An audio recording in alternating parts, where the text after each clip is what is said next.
قال اللہ تبارک و تعالی فی القرآن المجید والفرقان الحمید بسم اللہ الرحمن الرحیم وَقَضَىٰ رَبُّكَ أَلَّا تَعْبُدُوا إِلَّا إِيَّاهُ وَبِالْوَالِدَيْنِ إِحْسَانًا إِمَّا يَبْلُغَنَّ عِندَكَ الْكِبَرَ أَحَدُهُمَا أَوْ كِلَاهُمَا فَلَا تَقُل لَّهُمَا أُفٍّ وَلَا تَنْهَرْهُمَا وَقُل لَّهُمَا قَوْلًا كَرِيمًا وَاخْفِضْ لَهُمَا جَنَاحَ الذُّلِّ مِنَ الرَّحْمَةِ وَقُل رَّبِّ ارْحَمْهُمَا كَمَا رَبَّيَانِي صغيرا صدق اللہ مولانا العظیم۔ سورہ بنی اسرائیل پارہ نمبر 15 آیت نمبر 23 اور 24 میں بڑے ہی احسن انداز میں اللہ رب العالمین نے حقوق اللہ اور حقوق العباد کی وضاحت فرماتے ہیں کہ میں نے فیصلہ کر دیا۔ اللہ رب العالمین کا فرمان ہے کہ میں نے فیصلہ کر دیا کہ میرے سوا کسی کی عبادت و بندگی نہ کرو اور اپنے ماں باپ کے ساتھ حسن سلوک کرو۔ ان دونوں میں سے کوئی ایک یا دونوں تمہارے سامنے بڑھاپے کو پہنچ جائیں تو تم ان دونوں سے اف نہ کہو، انہیں جھڑکو نہیں، ان کے ساتھ نرمی سے بات کرو اور عاجزی کے ساتھ تم رحمت کے بازو ان کے سامنے بچھا دو اور یہ دعا کرو کہ اے پروردگار ان دونوں پر رحم فرما، اس طرح جس طرح ان دونوں نے مجھے بچپن میں پالا۔ مثال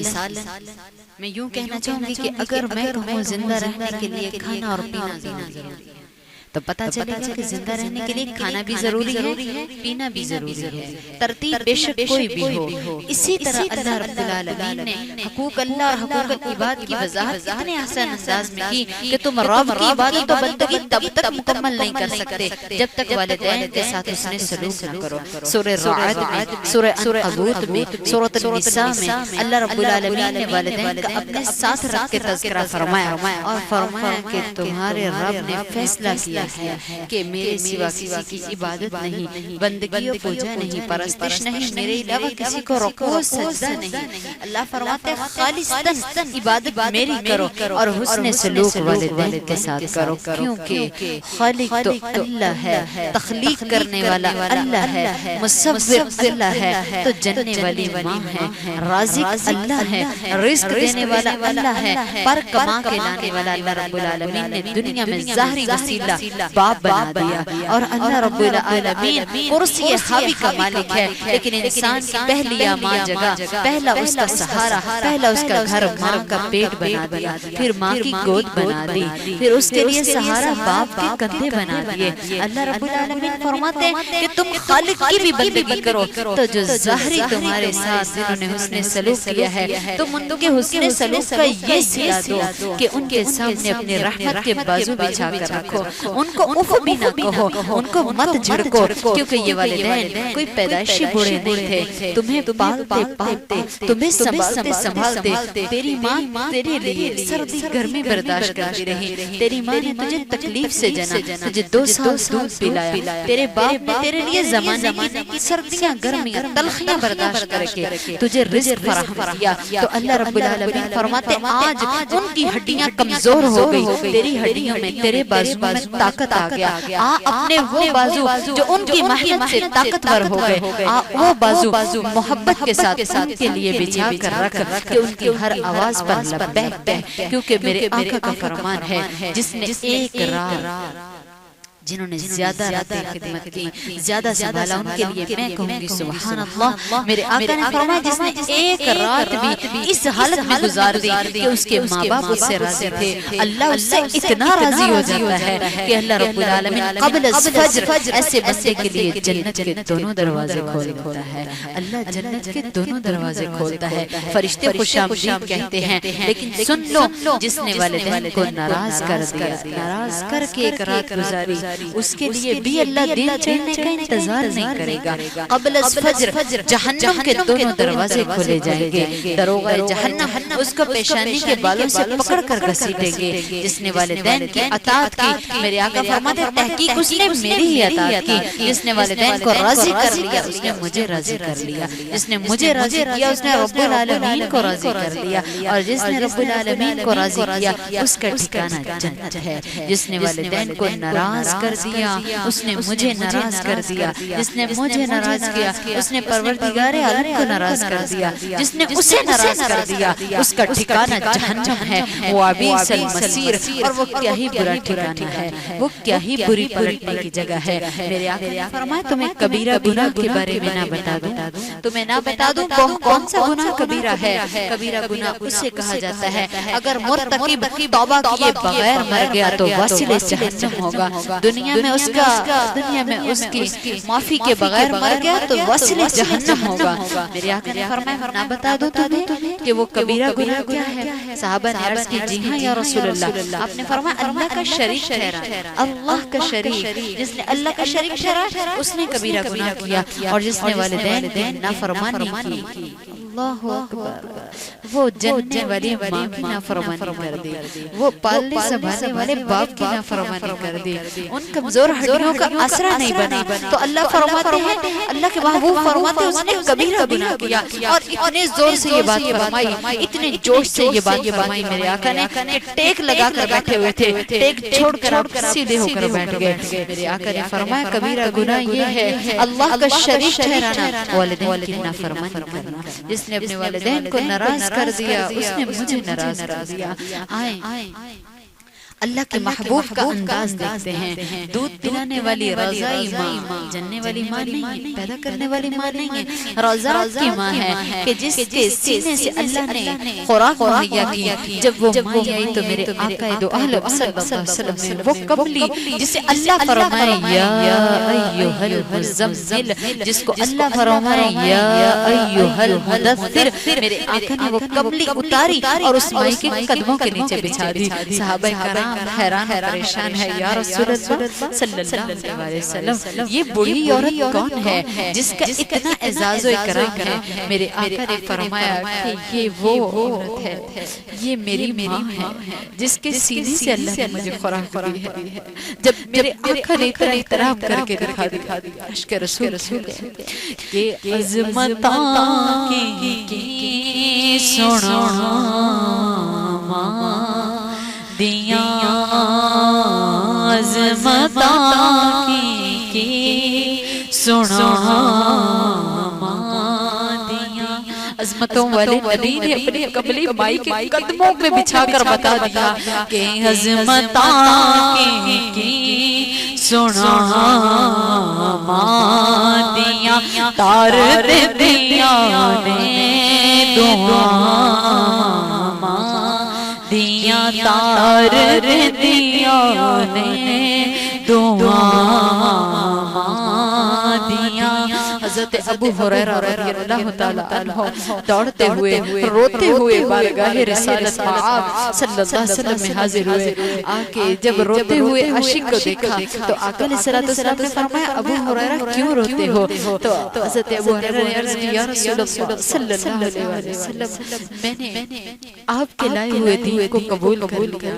میں صاحب ایمان ہو چکا ہوں، میرے آقا میں نے اسلام قبول کر لیا ہے، لیکن میری ماں نے اسلام قبول نہیں کیا، میرا عشق اور ادب گوارا نہیں کرتا کہ میں کل آپ کے دم قدم سے جنت میں جاؤں اور میری ماں اپنے کفر کی وجہ سے جہنم میں چلی جائے، میرے آقا میں یہ برداشت نہیں کر سکتا۔ تو آقا علیہ السلام نے جب ایک بیٹے کو ماں کے لیے یوں تڑپتے دیکھا، یہ تکلیف دیکھی بیٹے کے سینے میں ماں کے لیے، تو اپنے ہاتھ فوراً بلند کر دیا، فوراً بلند کر دیے، فوراً دعا کی۔ جب آقا علیہ السلام سے دعا کہا تو حضرت ابو ہریرہ دوڑتے ہوئے گھر چلے گئے۔ جب دوڑتے ہوئے گئے صحابہ نے کہا اے ابو ہریرہ تو دعا کے لیے کہہ کر بھاگ کیوں گئے تھے؟ کہتے میں دیکھنا چاہتا تھا، میں پہلے پہنچتا ہوں یا دعا پہلے پہنچتی ہے، لیکن جب میں گھر پہنچا تو میں کیا دیکھتا ہوں، میری ماں وضو کر کے غسل کر کے حالت سجدہ میں لیٹی، ایک بیٹے کے لیے ماں کی تڑپ دیکھ کر آقا علیہ السلام نے دعا کر کے ثابت کر دیا کہ عظمتاں کی سنا دیاں، عظمتاں کی سنا دیاں، تار دیاں نے دعا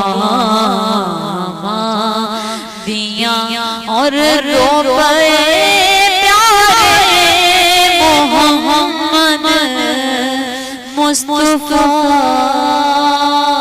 رو پے پیارے محمد مصطفیٰ یاد ججیاں وفا مادیاں یاد ججیاں وفا مادیاں یاد ججیاں وفا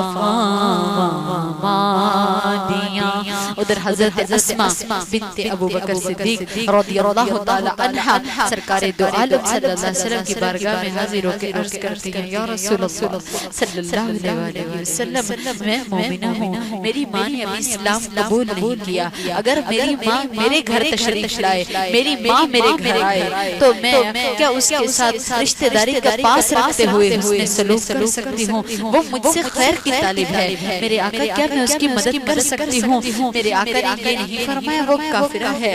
وہ کافرہ ہے، تم مومنہ ہو، تم صحابی کی بیٹی، صحابی کی بیوی، صحابی کی بہن، صحابی کی پوتی ہو.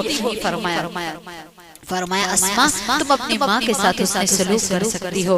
جب حضرت اسماء نے یہ سرکار دو عالم صلی اللہ علیہ وسلم سے اجازت سنی، ماں گھر آئی. جب ماں نے بیٹی کا حسن سلوک دیکھا پہلے سے اعلیٰ، مہمان نوازی دیکھی تو پہلے سے اعلیٰ، بیٹی کا کردار دیکھا تو پہلے سے اعلیٰ، بیٹی کے اخلاق دیکھا تو پہلے سے بھی اعلیٰ. ماں کہے بغیر نہیں رہ سکی کہ بیٹی جن کا تو نے دامن پکڑا ہے مجھے بھی ان کا کلمہ پڑھا کے مسلمان کر دے. ماں کے لیے اجازت دے کر میرے آقا نے ثابت کر دیا کہ عظمتاں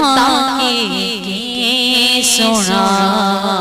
مادیاں، عظمتاں کی سنا مادیاں، تار دنیا نے دعا ادھر حضرت بایزید بستامی سے کسی نے پوچھا آپ کو اللہ کے ولی ہونے کا شرف کس عبادت کے صلے میں ملا ہے؟ کتنے چلے کاٹے ہیں آپ نے، کتنی عبادت کی ہے؟ وہ کہتے ہیں کہ رب کی ولایت مجھے چلوں سے نہیں ملی، عبادتوں سے نہیں ملی، بلکہ ایک رات ماں کی خدمت کرنے کا صلہ میں ملی ہے. میری ماں کو پیاس لگی، اس نے مجھے جگایا، پانی مانگا، میں نے دیکھا تو گھر میں پانی کوئی نہیں تھا، پانی لینے کے لیے چلا گیا. جب تک واپس آیا تو میری ماں سو چکی تھی. میرا ادب یہ گوارا نہیں کیا کہ میں ماں کو اٹھا دوں، میرے عشق نے گوارا نہیں کیا کہ میری ماں پیاسی اور میں سو جاؤں. اس ماں کے ادب اور ماں کے عشق میں نے ایک رات ماں کے سرانے کھڑے گزار دی. رات تک تو میں اکیلا ہی بازید تھا، صبح ہونے تک میں اللہ کا ولی بن چکا تھا. تو زبان حال سے ثابت کر دیا کہ تار دنیا نے دعا مادیاں، تار دنیا نے دعا مادیاں، چمیاں تلیاں اولیاں مادیاں، چمیاں تلیاں اولیاں مادیاں. اور ماں کی تلیاں وہ ہیں جن کے بارے میں آقا فرمایا الجنت تحت اقدام الامہات، جنت تو تمہاری ماں کے قدموں کے نیچے ہے. میرے آقا دو عالم صلی اللہ علیہ وسلم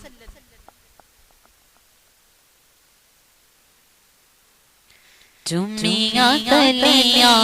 اولیاں مادیاں، چمیاں تلیاں اولیاں مادیاں. میرے آقا خود فرماتے ہیں الجنت تحت اقدام الامہات، جنت تو تمہاری ماں کے قدموں کے نیچے ہے. اور جس نے اپنے ماں کی قدم بوسی کی وہ یہ یقین رکھے کہ میں جنت کی چوکھٹ چوم آیا ہوں، میں جنت کا دروازہ چومنا ایک طرف اور ماں کے قدموں کا بوسہ دینا ایک طرف. یہ وہ چہرہ ہے کہ اللہ کے گھر کے 7 چکر لگائیں تو ایک حج ہوتا ہے. ماں کے چہرے کا ایک طواف ہو جائے تو میرا اللہ 7 مقبول حجوں کا ثواب دے دیتا ہے. اور میرے آقا جو دین کے شارع ہیں وہ خود فرماتے ہیں میں عشاء کی نماز کے میں اپنی بات کا اختتام اس بات پر کروں گی کہ میرے آقا کا فرمان ہے میں عشاء کی نماز میں فرضوں کی نیت مانتا ادھر میری ماں مجھے آواز دیتی محمد صلی اللہ علیہ وسلم میں اپنی ماں کے اکرام ماں کی تعظیم کے لیے میں فرضوں کی نیت توڑ کر اپنی ماں آمنہ کے آواز کا جواب دے دیتا اور جب صحابہ نے عرض کی یا رسول اللہ صلی اللہ علیہ وسلم یہ کون سی عورت ہے جن کے لیے آپ نے اپنی کملی بچھا دی تو میرے آقا نے فرمایا میں یہ میری رضائی ماں ہے یہ میری دودھ پلانے والی ماں ہے اگر آج میری ماں آمنہ ہوتی تو میں عرش عظیم کے پردے کھینچ کر اپنی ماں کے قدموں کے نیچے بچھا دیتا کیونکہ ماں وہ ہستی ہے جس کو اللہ رب العالمین نے جب اپنی رحمت بتانی چاہی جب بندوں سے اپنی محبت بتانی چاہی اللہ کو روئے زمین پہ کوئی رشتہ پسند نہ آیا فرمایا میں اتنی محبت کرتا ہوں اپنے بندوں سے جتنی کہ 70 مائیں مل کر کر سکتی ہیں نہ بنا ہے نہ تا قیامت تک بنے گا کوئی ایسا پیمانہ جو تول دے ایک ماں کی محبت کوئی ایسا ترازو نہیں جو ماپ دے ایک ماں کی محبت فرمائے ایک ماں کی محبت تک کو جانو گے تو 70 ماں تک پہنچو گے اللہ رب العالمین نے اپنی محبت کو ظاہر کرنے کے لیے ماں کے رشتے کو پسند فرمایا اللہ سے دعا ہے کہ مالک ہمیں اپنے والدین کی تعظیم کرنے کی توفیق عطا فرمائے کیونکہ میرے آقا نے کسی کے لیے بد دعا نہیں فرمائی کسی کے لیے بد دعا نہیں فرمائی ایک واحد والدین کے نافرمان کے لیے فرمایا تباہ و برباد ہو جائے ہلاک ہو جائے وہ شخص جس نے والدین میں سے ایک یا دونوں کو پایا اور ان کی فرما برداری و اطاعت کر کے جنت میں داخل نہ ہو سکا اور برباد ہو جائے وہ شخص جس نے میرا نام سنا اور درود و سلام نہیں پڑھا اور جس نے رمضان المبارک کے مہینے کا احترام نہیں کیا تو اللہ سے دعا ہے کہ ہمیں والدین کی اطاعت و فرما برداری کرنے کی توفیق عطا فرمائے والدین کی تعظیم کرنے کی توفیق عطا فرمائے وآخر دعوانا الحمدللہ رب العالمین وما علینا الا البلاغ المبین والسلام علیکم ورحمۃ اللہ وبرکاتہ ومغفرۃ